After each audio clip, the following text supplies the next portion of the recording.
Our punters back for part two. We're joined by the punters punter Dan Kelly, Mark Rhoden, and it was a big weekend up in Sydney there with the Everest. It certainly was. What a great race it was this year. Great field and a good contest as well.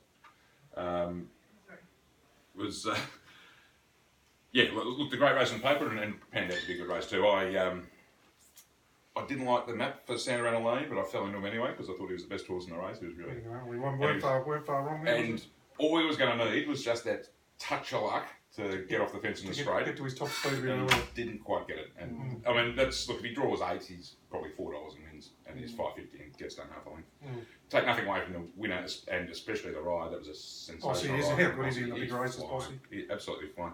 He's a marvel. Dirty. It's hard because he's done everything Santa Ana Lane. He's beaten all the usual suspects. He just hasn't beat the new alternative. Well, that's so it's you beat it. I feel for anyone that really steamed into Santa. I didn't steam into it. It was a bet at $5.50. I thought. Yeah. Plenty of people would have though. I'm annoyed I missed the winner, especially at the price he was, because he ticked all those boxes. He was the fresh blade, 3-year-old, getting with the weight advantage, blinkers first time, and the thing that put me off, I thought, he's going in the 3 wide line. I'm thinking with the westerly off fence might not be any good. On fence was an advantage, but it was nowhere near dynamite. You could win from back and wide and whatever, especially with the speed that was on there. So I let him go, which is in retrospect. I've done no work on it, but can you imagine what price Bivouac's going to start in the Manicato on Friday night? It's $1.80, I think, but that's probably too big. He's drawn 1, so he's drawn 1. But he can lead. If he doesn't lead, he might be in strife. But Bivouac. Well, how's James Cummings feeling? Because they had the big conference at Godolphin. They are trekking in through the Scalacci, but they've got their own slot. Right. And there was a 3-way chat with him and Vin Cox and someone else, and Cummings is kicking up for Bivouac, and he got voted down, and they put in Alzay. And they yes, who Bivouac beat the start before was going to have won. Having just done all these, that was the one I noticed in the betting. They wasn't it again? Like in a race like that, absolutely smashed. Wasn't it go late? Yeah. Well, its Betfair SP was considerably shorter than SP. Yeah.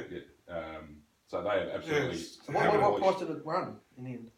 Well, it was double figure. It was 13, 12 and 13. Into 9. Betfair SP was close to 8. Yeah.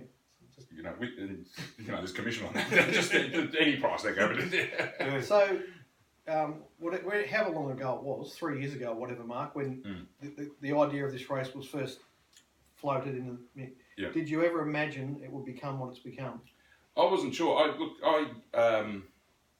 I had a bit of a philosophical objection to the whole paying for a slot process in the first place, but that's just is what it is now. I'm just as a racing fan, I'm happy to see it's turned into such a great race. I think the slot holder thing is it'd still be, but you could do without it. But and it's just because it's not really a $14 million race.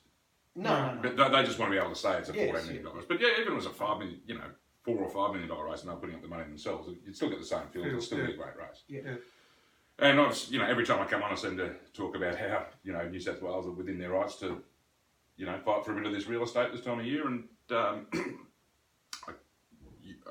for me, I thought it was great. Again, I know it was the first time it was on Caulfield Cup Day. It was Guineas Day previously, but great days racing from both states. And, the once a year racing fan, if they haven't been put off by the 7:30 report, are just going to have Channel 7 on all day and see a decent race coming from both venues every 20 minutes. And that's the product you can get for TV. It's interesting. So the wagering figures they went out, were they?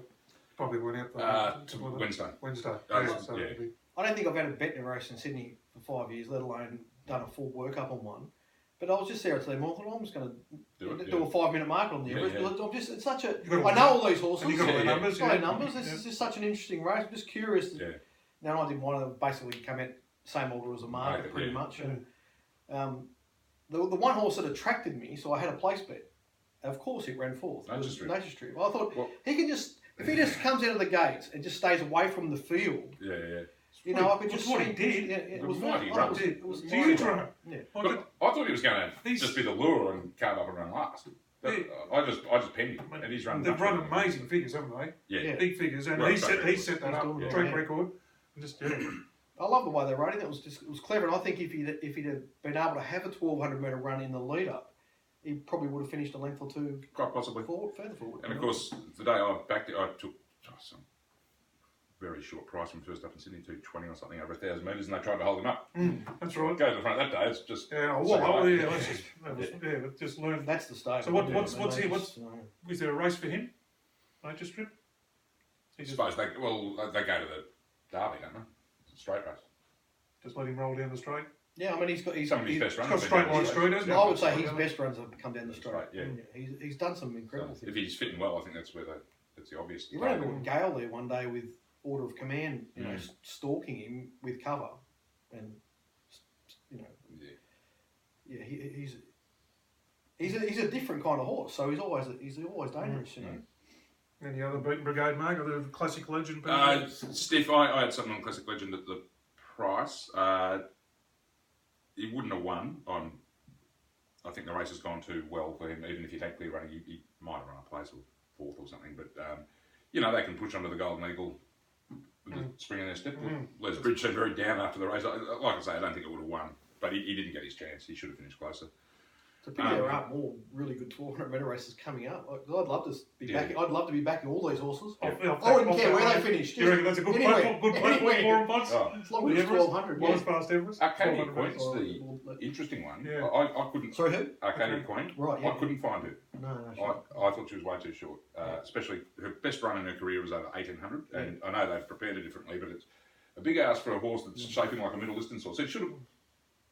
If the Everest and Golden Eagle didn't exist, it would have been Cox Plate favourite all spring, and they would have been sending it for it. Yeah. Now, okay, there's $20 billion on the table here. Let's go for a 1200, then a 1500. So her first up win. Might end up with neither. They might end up with nothing. Her first up win was Because visually that's impressive. not a good prep for a 1500 metre race, is it? Not with me. And the horses that beat weren't Group 1 weight for age sprinting types by any stretch of the imagination. And yeah, she was well beaten. But yeah, they might have got a bit greedy here. So that's the wrong prep for a 1500 metre race. And then wasn't she up the front chasing Nature Strip or something, racing a big... Yeah. Trying to get into the race there, and no, didn't finish off. And just the other one, 10 Sovereigns, the Aidan O'Brien horse. I saw it, I had something on it, so you get 30 to 1 earlier in the week. Look at its July Cup win. It looks like, you know, black caviar. Not quite, but it flew. It absolutely flew. Other form of mixed, but I thought at 30 to 1, if you can go like that, go have something on it, it couldn't keep up. It was second last all the way. So, I mean, if that's due to travel or not acclimatised, you don't know, but I reckon it's probably the pressure's just got it. Didn't know what it was dealing with in a sprint race out here. And there's a couple of other good races on the day. I saw there, Mark. There was Brutal was a short price run. He got beat, but geez, I saw the finish of that race. That deprive's got to turn a foot on it. So, yeah, it does. It does. It's jeez. And I mean, obviously got to pan out for it, but it's still. It doesn't come to the turn. It's a different horse in Melbourne. Oh yeah, back to the. It only goes in Sydney. It hasn't gone like that. It only goes in Sydney. Right. That's it. This race hasn't rated all that highly. Probably I think it's a Group 3 race, and it's about a Group 3 performance it's given. But it's progressed away for age now because it's only come through benchmark races and handicaps in Sydney, and now it's got to win like this at way for age. Yeah, and the old champ, mate. Oh, can I just say something? That would have been textbook lay in Mark Reid days. The horse that's not on grand final, odds on. Odds on. Grand final's Golden Eagle. Run off. Oh, yeah. How often we see it? We used to see it all the time. Yeah, start before. Now, to the naked eye, it's been pretty plain there on Saturday. We've seen how often we see that. It's I think he's probably right in it in 2 weeks because he'll be tuned right up that day. And what run for the prep was that? 2. That was it. Yeah. There you go. Third up into the Eagle. Yeah. The bounce back off. I mean, the market hasn't. I mean, it was for. I think he might have even shortened because it was 260 Arcadia Queen and 480 Brutal, something like that. Now they're $4 equal.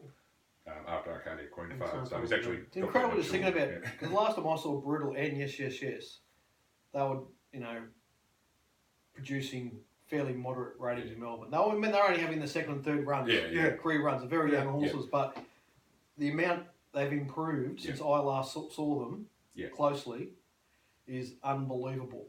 Yeah. Yes was I think he always only just beating Absolute Flirt. Yeah.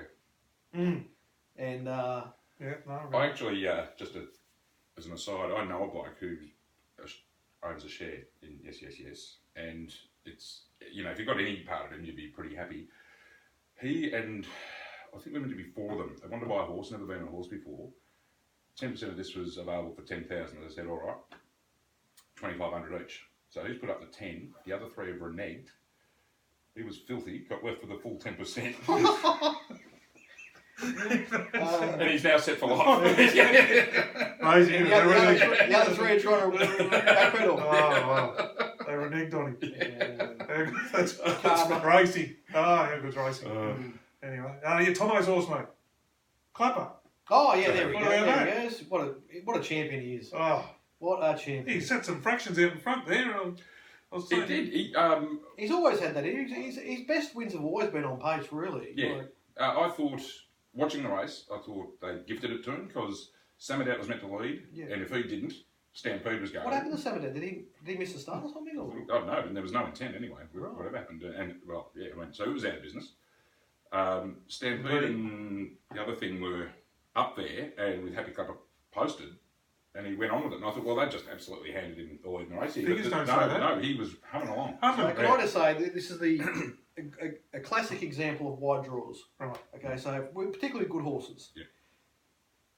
MT, great mate of mine, he would have been in knots early in that race. He would have been in a state of panic and like, what's going on?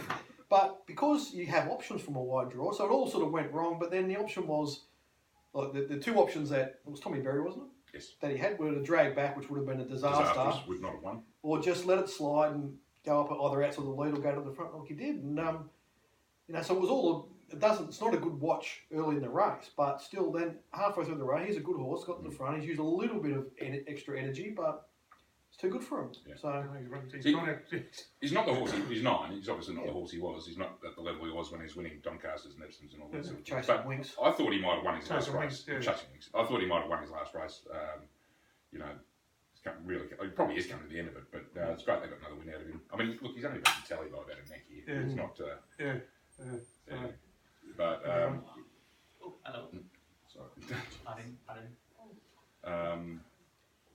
think that was about it. There was any other- Just briefly, the Kosciuszko, the big race for the country horses, don't want to go into depth, but Nashville without getting a horse to peak in a big way, first ride on it, and he's this level, which makes him competitive. Then Nash gets on, Goes he on, wins yeah. by 1.5.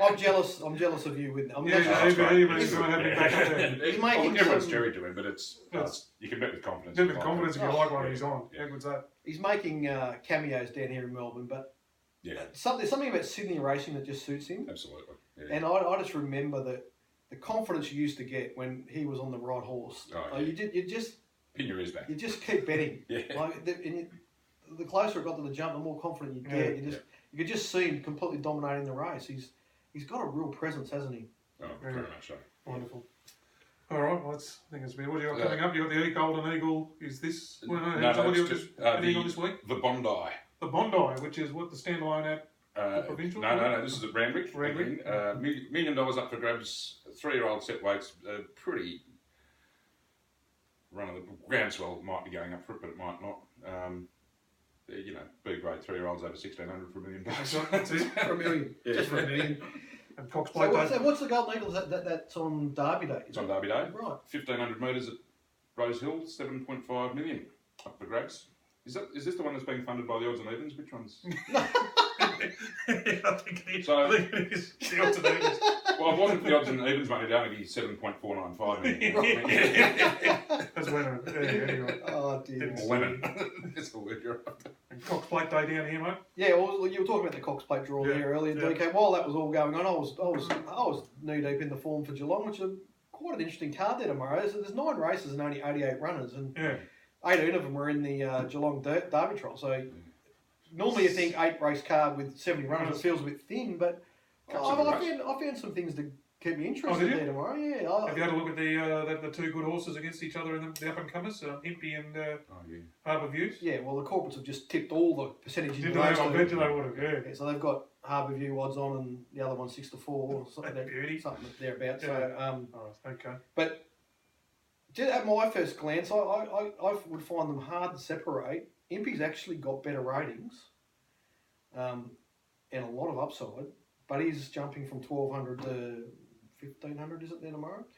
Whereas Harbourview's got a lovely, just a perfect platform. But so I don't know. I was thinking to myself, what are the chances of something other than those two horses winning that race? Is it 100%? Should you be putting 100% into those two runners and not pricing any other runner? Is it 80%? Is it 75? Is it 60? So just when I do my ratings, my price for both horses was 7-4, but I think they've both got to be shorter than that. I'm just not sure. How much? Because, I mean, there are some other dangerous horses in that race. I would say that surely there'd be one of the owners of Kaplumping should have watched us, wouldn't there be? Like there's thousands of them, isn't there? Yeah. I mean, Mates. he's massive odds in that race. He's got to be a place bet. Like he's a huge chance of running a place in that race. He's going to box C, and he's won 2 races. Amazing. I backed him when he made at Swan Hill. He got beat. Got pumpage. That's my last time I backed him. They took the box seat on him and he never got out for the whole length of the Swan Straight. Straight. That's a fair way to be held up. And I can do it. I can give a message to our great mate Paddy Bet live on the show on Thursday. Well, like he's kept his mare in racing that he's involved. Albert and Miss. When they're chasing some stakes. Either stakes win or replacing or whatever. Just such a pity she's not available for this race tomorrow. It's a stakes race at Geelong tomorrow. It's about as strong as a normal Wednesday benchmark 70 if it's lucky. Black type. Yeah. Like into the abyss. Like Albert and Miss would be odds on in this race. Yeah. Sorry, Paddy. Into the abyss is even money mark. She's smart, but she dropped back to midweek grade last week and last start and bolted in. Yeah. She was competitive in a 3-year-old year at reasonable level. Yeah. Well, I think she's a Saturday mare. That's about what she is. Like it's not. Yeah. I think it was a benchmark. It was a benchmark 70 or 75. She won. Yeah, that's about. Yeah. And it was. I've looked at it. It was slow early, and she just dominated. Too much class for her. Yeah, there's some small fields there, but there's some things you can do, and how the track plays will be a factor. And the Geelong Cup's a terrific race. Good race, isn't it? They sort of field this morning. So I mean, Prince of Arran looks. I mean, he's just such a terrific stayer. He's a great stayer, but geez, it doesn't. The map doesn't look much good for him. Okay. He's drawn outside, so it's sort of either right back or taking chances. Can it be Dynamite lose this day? Had been for years and years. It was amazing. But they won last year or something?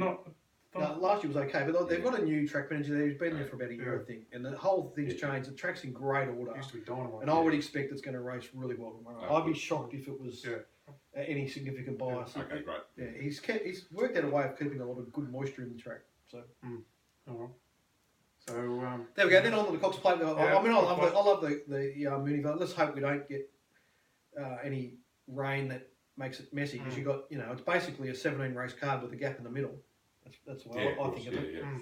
So hopefully they have a bit of luck with the rain and it doesn't become messy. Is there any other things, Japanese videos yet or whatever? I haven't yet. You haven't let? I mean, honestly, I said it's a machine or something. We're sitting here saying that if you thought of that's in the race, we'd think it'd beat all of our other weight for age horses, right? Yeah. So this, honestly, how is this Japanese horse going to get beat? I was thinking, thank God it drew wide because at least it'll encourage the market to take some risk with it, I suppose.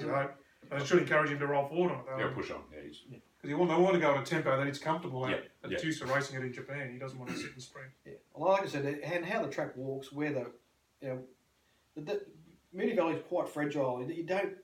So when it's all perfect, when it's like carpet, it's obviously an advantage to be on pace inside, right? But then there's a point where tempo trumps that, and it can swing around. But then you don't need a lot of wear on the inside lanes for lanes 3, 4, and 5 to be right in play, and then if you get a lot of wear on those inside lanes, be dominant. Yeah, right. You know what I mean? So it's quite a fragile track, and it can change quickly. So and the Cox Plate will be race 8 or whatever. So race 16 or 17 or whatever we're talking about. Yeah. So very interesting punters. There we go. All right. Anything else? I just wanted to make note. I love tuning into a young kid. Found B. Allen way back when we saw a bit more of him, Boy Wonder, way back then, and he's kicked on. But saw a kid punch one out yesterday. W. Price. Oh, yeah. Simon Price's young bloke. He's over here riding. I thought that's a W Pike. Yeah, W. You're going Pike. to Pike. W. Price, 4 kilo. Well, did he sit down and punch it out? Just the way he was in traffic in the turn, took gaps, and then was really strong. So I was like, gee. And the boys on racing.com noticed it as well. So, so I'll be waiting for him to turn up on something else going forward. And I'll give you, you boys probably don't bet in the Riverina meetings much, but Tyler Schiller, probably down to coming through now. Schiller, is he the Sweeney? Yeah, I think so. Yeah, and he looks. I mean, he's not there yet, but he's looks great on him for for a really new jockey. He looks really accomplished to me. I'm not sure which kid it was. You might know, DK, but geez, he rode this horse well. It was I'd had something on Cracksman at was it Swan Hill or Donald or Chuka. One of them in a Chuka. And one of David Hayes's, positive something or other. Yeah, by Jay Lloyd. Yeah, Jay Lloyd, Jaden Lloyd. Yeah, is that who it is? Yeah, well, it's the first time I've seen him. Rode a positive mind. Yeah, it's a good ride. Because he struggled. So what happened with him? So Hayes wanted him off to a flyer. Yeah. So Hayes put him on about 6 favourites in his first 10 rides, and they all got beat. Right. All got beaten. So then he said, "All right, back to the Brasco for you," and had to pick up the scraps and get going. Anyway, rode his first winner maybe a week or two ago. And I think that was his second one. Mm. But once they get going, a bit of confidence and things, But he's Jeff Lloyd's son, yeah. Okay. And Nash's sons. Yeah, Campbell, he's going all right too. He kicked off and had a winner at his maybe his 4th or 5th ride. Yeah, right. He's got rides at Geelong tomorrow. And they both, I just saw them both interviewed, Campbell and Will Price. They've both got wonderful manners. Like, just obviously brought up in racing families, but they speak really, really well. Just really nice kids, they seem. So hope they go well. Good stuff. It was exciting racing last weekend. Really exciting racing to come, punters. Hope you're enjoying it, and let's hope we can all find a winner. Beauty. Cheers. Thanks a lot.